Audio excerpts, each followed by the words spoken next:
Hello lovely ladies and a few gents. Welcome back to my channel. My name is Evelyn Wood and this is my show Thrift to Vintage, where I take unused, unloved thrift store clothing and I transform them into beautiful vintage styled outfits. And in today's show I'm going to show you how I took this dress. I think I got for about $3. It was a nice rayon fabric. I really did like the fabric. Had a nice drop to it. The print wasn't too modern, but I could really see the potential for a 1940s look. And I transformed it into this beautiful 1940s inspired outfit.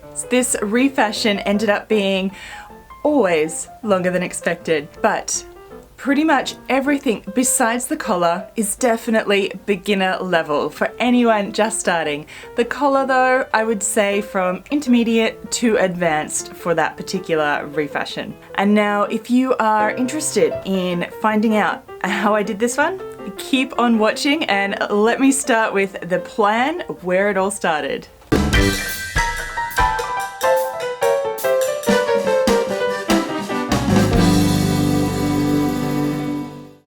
Okay, here is what I've been thinking for this one. Now the size is pretty much my size. It's good. The actual fit is good, so I don't need to do any resizing or adjusting there. I might just shorten the length a little bit and of course close up these like splits that are here. Close those up, but otherwise the fit is good. What I'm really thinking to do is actually change this neckline. So I really want to create some kind of collar or something going on. So I did a lot of looking through some vintage magazines for inspiration. Sort of a 30s, 40s vibe was what I was going for. And I found this beautiful red velvet fabric that I had laying around. And I thought it really, really matched well and it really brought out the color through the orange red of these flowers. And after looking through, I decided on this sort of like rolled over collar. So I'm going to create, like sort of bring the neckline out here with the collar attached to this end and have it fold over and in velvet and then, you know, button here with maybe a self-covered button in fabric from somewhere, not sure about that yet, but sort of create that rolled flop of a collar from this side here. And then I'm thinking to do a matching little fabric belt in the velvet as well. Probably change these buttons to something a bit nicer. And I'm thinking this, I don't really quite like the sleeve, but I think that with some like more epic style shoulder pads on this, and it sits up higher, it will then drop and get a much more sort of 40s sleeveless silhouette happening. So I'm thinking I will do that to make that look good. I would love to do like a big puff sleeve on it, but there's like no fabric, so I can't put any more fabric into that sleeve, unfortunately. So I've got to work with what I've got.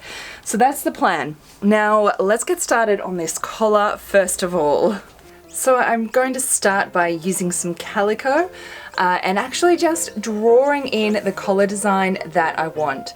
So I'm going to have it just set in from the shoulder line and just put 2 layers together over the top of the neckline, sewn on top and then folded over. So literally just drawing this in with pencil to create the collar shape that I want.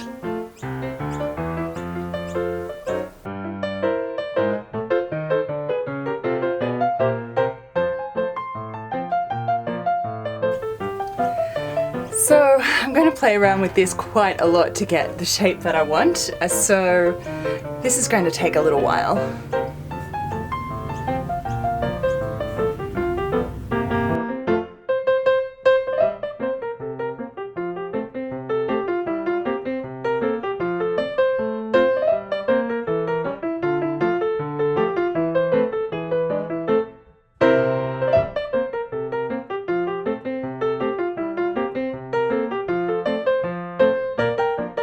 So now I've taken this off the mannequin and I have my neckline through here, and then on the other side I have approximately where I want my collar to sit.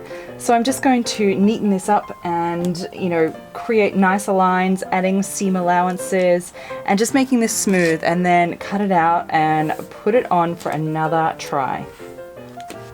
Okay, so I'm thinking to have a button here to hold it and a button here to hold it. But I think this is a bit too much fabric in the middle as a little sort of puff. So I think if I actually take some out, I think this will look better. A little bit straighter through here. I really like this scoop line through here, so I'm going to keep that.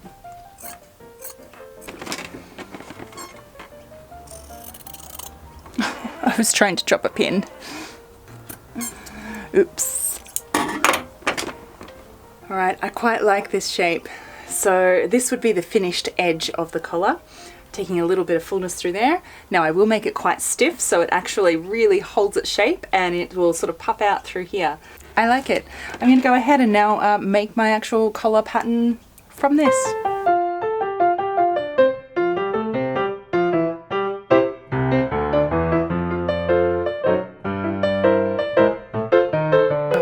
Out interfacings and fusings for this collar, and I've decided to go with this beautiful woven hair canvas as well as some fusible interfacing because I do want it to be nice and sort of stiff, and this is a really soft okay, I know you're asking, you're ironing the velvet, right? Can be very tricky. Here is my tips for you. So first of all, you need to iron out any little wrinkles that are in there. Or I should say more steam it. Because you don't want to press the pile down. Very important. Start with your smooth piece of fabric. And then I always use pressing cloths so that I don't get any sticky interfacing on my ironing board or my iron. Gently place down on top. And here's the trick. You want to get it hot so that the glue melts, but only as hot as you have to go. And then you don't want to press down, so really only just gently touch it. Enough that it gets a little bit of weight, but you don't want to squash the velvet. It's like I should put a face mask on and have like a little sauna facial at the same time. Always a good idea to just let it cool ever so slightly before you handle it. And there you go. Didn't even crush the pile at all.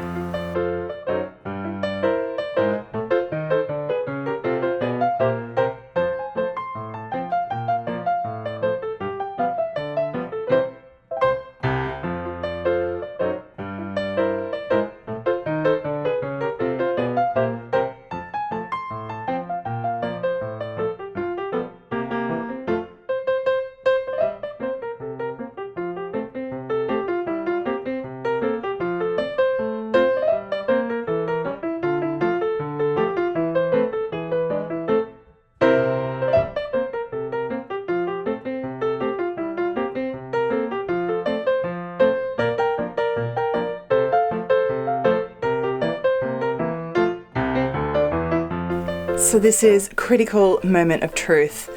I have the collar piece and I have the dress, and I need to now see if it actually fits and if it actually works. Okay, so this will be stitched on the edge of the neckline like this, and then when it flips over, ooh. So I had intended for a button here and a button here. It looks quite good. I think it's going to work. Yes. Okay. Now to just actually put the collar onto the dress. Yeah, let's do that next.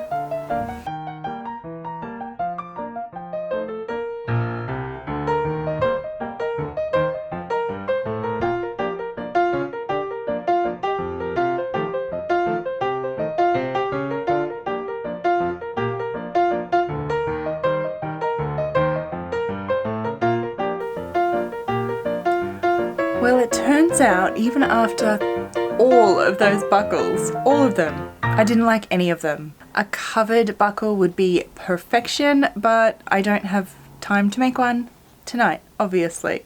So I'm just going to go ahead and make a little tie of velvet fabric in place of the belt. So just be very soft and simple, and just a little knotted belt instead of with a buckle.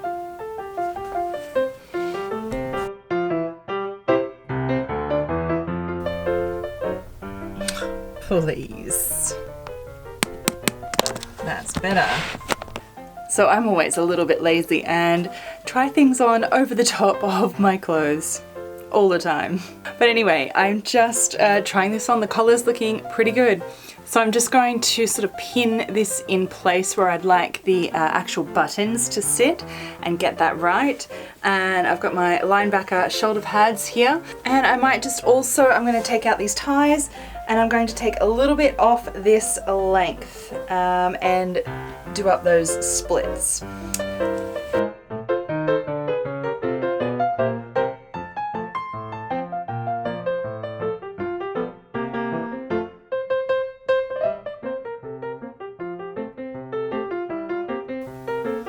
So I actually decided for the buttons down the front to do some gorgeous little covered buttons in the red velvet. So I've already made them and I have 11 of them now to hand sew on. I always seem to be hand sewing these on, but I think they're going to look really cute. So it is pretty much all but done now that I just put on these buttons, but it was probably about 3 hours, maybe 3.5 maybe by the time I finish this to do the covered buttons and everything. It adds up. So I haven't done much to the actual dress, but it's the additions that I've put on the dress that have really added up to the time. But it's looking pretty cute and I really can't wait to see the finished product. So I'm going to keep sewing and I will show you the reveal. And so for the buttons that go on the lapels here on the collar, I've taken the fabric from the little ties that were are on the back before and opened them up, so I had enough. Thankfully, just enough. I'm going to make some slightly larger covered buttons for those.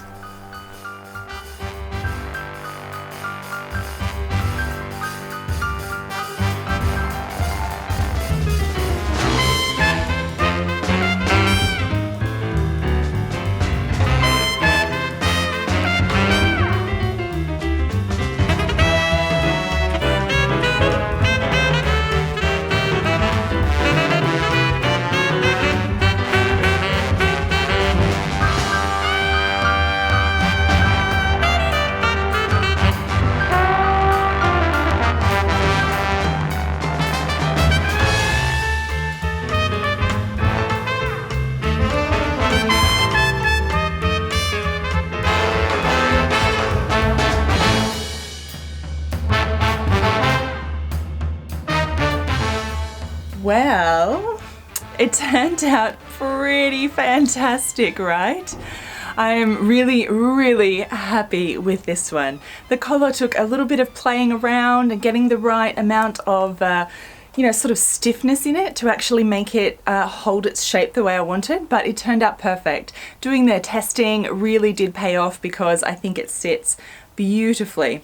It is a bit difficult to do up the top button now because it has the thick collar over there, but I mean, that is part and parcel with refashioning. We're just working with what we've got. So besides that, I really do like everything else.